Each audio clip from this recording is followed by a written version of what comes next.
दूर किसी हरे भरे जंगल में एक टूनी चिड़िया अपने बेटे मानू चिड़े के साथ रहती थी।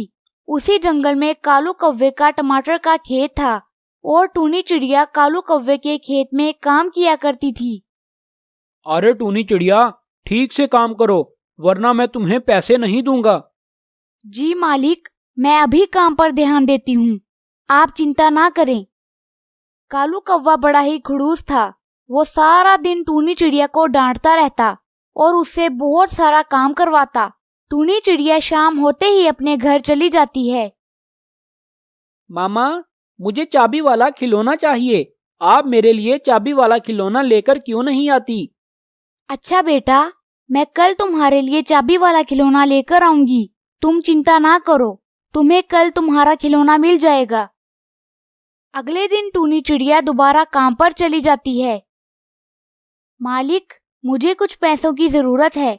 मैंने अपने बेटे को चाबी वाला खिलौना लेकर देना है, तो आप मुझे कुछ पैसे दे दें ताकि मैं अपने बेटे को खिलौना दिला सकूं। अरे चुप करो टूनी चिड़िया, बड़ी आई पैसे लेने वाली। काम तुम कुछ करती नहीं और हर रोज पैसे मांगती रहती हो। चलो जाओ, जाकर काम करो ठीक से। जब मैं फसल बेचूंगा तो तुम्हें पैसे दे दूंगा। टूनी चिड़िया बेचारी निराश होकर काम करने लग जाती है और शाम को अपने घर चली जाती है। मामा, आज फिर आप खाली हाथ आ गई। कल तो आप कह रही थी कि आप मेरे लिए खिलौना लेकर आएंगी, तो फिर आज मेरे लिए खिलौना लेकर क्यों नहीं आई? अरे बेटा, मुझे याद नहीं रहा, लेकिन तुम चिंता ना करो, मैं कल सुबह तुम्हारे लिए जरूर खिलौना लेकर आऊंगी। खिलौना लिए बगैर मैं घर नहीं आऊंगी। अगले दिन टूनी चिड़िया फिर से काम पर चली जाती है और वहां जाकर कालू कौवे के पैसे चुरा लेती है और सीधा एक खिलौनों की दुकान पर पहुंच जाती है। अरे टूनी बहन, बताओ आपको क्या चाहिए? तोते भैया, मुझे कोई अच्छा सा चाबी वाला खिलौना दे दें, मेरा बेटा बहुत जिद कर रहा है। ये लो टूनी चिड़िया, तुम ये खिलौना ले जाओ। इसे देखकर तुम्हारा बेटा खुश हो जाएगा। टूनी चिड़िया वो खिलौना लेकर अपने घर चली जाती है और मानू चिड़ा वो खिलौना देखकर बहुत खुश हो जाता है। अरे मेरे पैसे कहाँ चले गए? अभी तो यहीं रखे थे। यहाँ पर तो कोई आया भी नहीं, सिर्फ टूनी चिड़िया आई थी और अब टूनी चिड़िया मुझे बताए बगैर चली गई है। मुझे लगता है कि मेरे पैसे उसी ने चुराए हैं।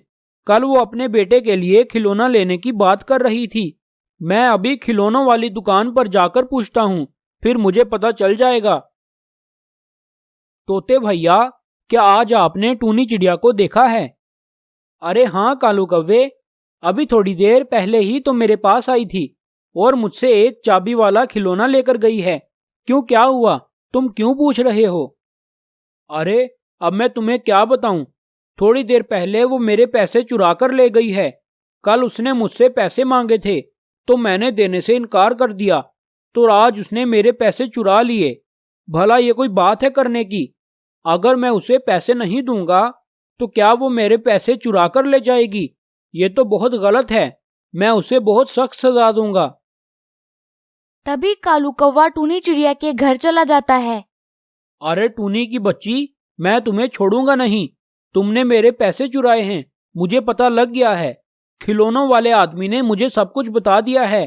अब मैं पुलिस को कॉल करूंगा, उसके बाद तुम जेल जाओगी। नहीं मालिक, आप मेरे साथ ऐसा ना करें।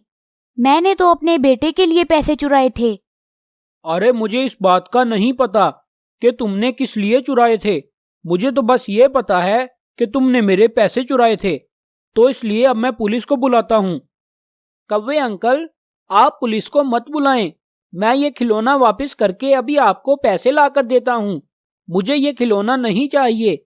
बस आप मेरी मामा को कुछ ना कहना। मानू चिड़े की ये बात सुनकर कालू कौवे को दया आ जाती है। अरे वाह बेटा, तुमने तो मेरा दिल खुश कर दिया। चलो तुम ऐसा करो, ये खिलौना तुम रख लो, मैं पुलिस को कॉल नहीं करूंगा। लेकिन टूनी चिड़िया, तुम दोबारा कभी ऐसा मत करना। तुम मेरे पैसे कभी मत चुराना, वरना मैं तुम्हें नहीं छोड़ूंगा।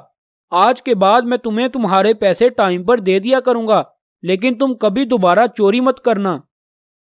उसके बाद कालू कौवा वापस चला जाता है। तो प्यारे दोस्तों, हमें इस कहानी से ये सबक मिलता है कि हमें चोरी नहीं करनी चाहिए।